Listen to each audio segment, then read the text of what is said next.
Welcome to my channel. இன்றைக்கி வீடியோவில் முட்டை பிரியாணி எவ்வளோ ஈஸியாக பண்ணலான்னு பார்க்கலாம். அதுக்கு இன்றைக்கி 3 முட்டை எடுத்திருக்கேன். அதுக்கப்புறம் 1/2 டீஸ்பூன் மஞ்சத்தூளும் 1/2 டீஸ்பூன் மிளகாத்தூள், 1 டீஸ்பூன் பிரியாணி மசாலா, கொஞ்சம் ஸ்பைசஸ் எடுத்துருக்கேன் தாளிக்கிறதுக்கு. அதுக்கப்புறமா ஒரு 3 கிளாஸ் அரிசியை நல்லா கழுவிட்டு ஒரு 1/2 hour போல் ஊற வச்சுருங்க. 2 வெங்காயத்தை நல்லா மீடியம் சைஸ் வெங்காயத்தை நீளவாக்கால் நறுக்கிக்குங்க.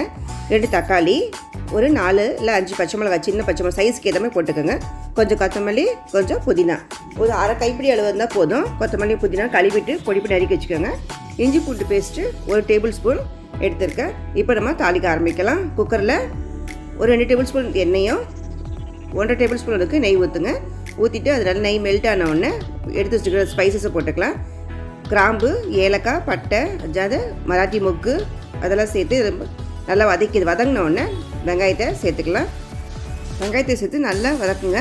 அது நல்லா டிரான்ஸ்பரண்ட் ஆகணும். இந்த மாதிரி நல்லா கோல்டன் கலரில் ஆன உடனே நறுக்கிற தக்காளியும் பச்சை மிளகா சேர்த்துக்கலாம். பச்சை மிளகா உங்கள் காரத்துக்கு தகுந்த மாதிரி சேர்த்துக்கோங்க. இது நல்லா வதக்கிட்டு நறுக்கினா கொத்தமல்லியும் புதினாவையும் சேர்த்துக்கோங்க. இதையும் நல்லா வதக்கணும். அது நல்லா வதங்குற வரைக்கும் நல்லா கலரி கொடுங்க. இப்போ தேவையான உப்பு சேர்த்துக்கலாம். இப்போது 1 டீஸ்பூன் கல்லுப்பு சேர்க்குறேன். இதெல்லாம் வதங்கினோடனே இஞ்சி பூண்டு பேஸ்ட்டு சேர்த்துக்கலாம்.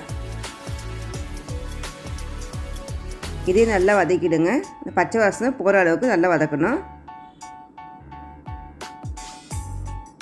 நல்லா வதங்கிடுச்சு. இப்போ மிளகாத்தூளும் பிரியாணி மசாலா, மஞ்சத்தூள் இது 3த்தையும் இதில் சேர்த்து இதையும் வதக்கி விடுங்க.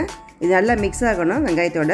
இது மிக்ஸ் ஆனவுடனே 3 முட்டையை நல்லா உடச்சி ஒரு ஓரத்தில் ஊற்றிக்கோங்க. ஃபஸ்ட்டு ஊற்றிட்டு நல்லா கிளறி விட்டுட்டு அதுக்கப்புறமா இந்த வெங்காயத்தோடு சேர்த்து மிக்ஸ் பண்ணி நல்லா கிளறி கொடுங்க.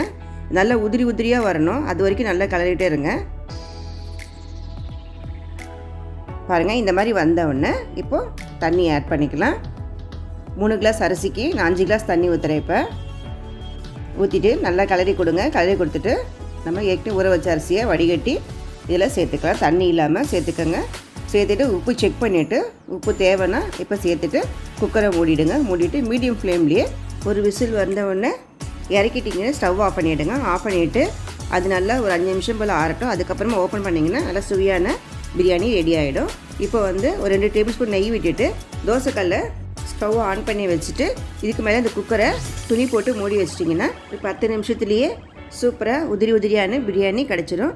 இந்த முட்டை பிரியாணி ரொம்ப டேஸ்ட்டாக இருக்கும். நீங்களும் ட்ரை பண்ணி பாருங்கள். இப்போ இதுக்கு சைட் டிஷ்ஷாக முட்டை மிளகு வறுவல் பண்ணேன். ஃபஸ்ட்டு எண்ணெய் கொஞ்சம் ஊற்றிட்டு நறுக்கின வெங்காயத்தை போட்டு நல்லா வதக்கிங்க. இது வதங்கினோடனே இஞ்சி பூண்டு பேஸ்ட்டு ஒரு 1/4 டீஸ்பூன் சேர்த்து நான் வதக்கிட்டு மஞ்சத்தூளும் மிளகுத்தூளும் இதை சேர்த்துக்கணும் தேவையான அளவு. இப்போ ஒரு 2 முட்டை நான் சேர்க்க போகிறேன். அதுக்கேற்ற மாதிரி சேர்த்துக்கோங்க. சேர்த்து நல்லா கிளறி விட்டுக்குங்க. தேவையான சால்ட்டும் போட்டுங்க. போட்டு நல்லா கிளறி கொடுத்துட்டு கொஞ்சம் கொத்தமல்லியும் வேக வச்ச முட்டையை ரெண்டாக கீறிட்டு இதில் சேர்த்துங்க. சேர்த்து நல்லா இது மசாலாவோட வெங்காயத்தோட எல்லாம் பரட்டி விடுங்க. 2 நிமிஷம் போல் நல்லா வதக்கிட்டு இறக்குனீங்கன்னா நல்லா காரசாரமான முட்டை மிளகு வறுவல் ரெடி ஆகிடும். இது சூப்பரான சைட் டிஷ்ஷாக இருக்கும் இந்த முட்டை பிரியாணிக்கு. இதோட தயிர் பச்சடியும் வச்சு கொடுத்திங்கன்னா நல்லா டேஸ்ட்டாக இருக்கும். நீங்களும் ட்ரை பண்ணி பார்த்துட்டு எப்படின்னு கமெண்ட்டில் சொல்லுங்கள். இந்த ஈஸியான ரெசிபி உங்களுக்கு பிடிச்சிருந்ததுன்னா லைக் பண்ணுங்கள், ஷேர் பண்ணுங்கள், மறக்காமல் சப்ஸ்கிரைப் பண்ணுங்கள். தேங்க்யூ ஃபார் வாட்சிங்.